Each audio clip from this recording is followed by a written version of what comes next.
No niin, nyt rupeisi olemaan lusille kunnossa.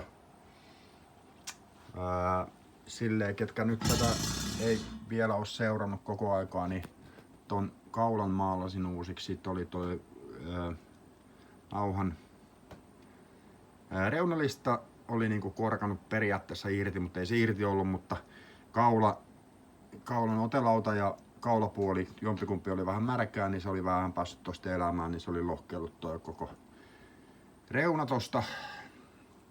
Lakka. Luultiin aluksi, että siinä voi olla jopa semmonen, että sitten olisi otelauta lähtenyt irti, mutta hyvästi oli hän kiinni. Sitten siinä oli semmoista, että täältä E- ja A-kieli tästä välistä kun soitti, niin se piti pärinää. Toi toinen nauha oli pikkasen korkea. Nauhat hioin siitä nyt silleen kevyesti, ton yhden vähän rajummin tietenkin. Ja sitten uudet kielet, hienon vire kohillees. Ja siinäpä se sitten oli. Vähän kaulan säätöä ja semmoista fiksausta muutenkin, puhdistusta ja öljysin ton otelaudankin kevyesti. Toi öljy on ihan hyvä laittaa.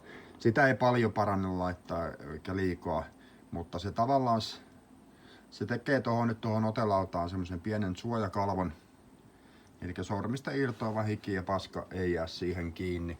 Epeni kestää sitä aika paljon, Ebenholz, mitä tää otelauta on, mutta esimerkiksi ruusupuu, jollei sitä putsata, vaihdetaan kieliä vaan eikä öljytä yhtään, niin siihen kuluu tosi äkkiä semmoista monttua.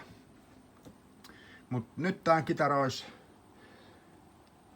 valmis lähtemään takaisin lavoille. Ja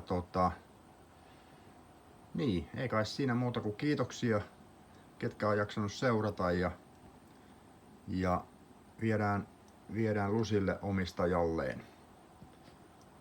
Ei muuta kuin hyvää isäpäivän jatkoa ja palataan taas joskus jossain.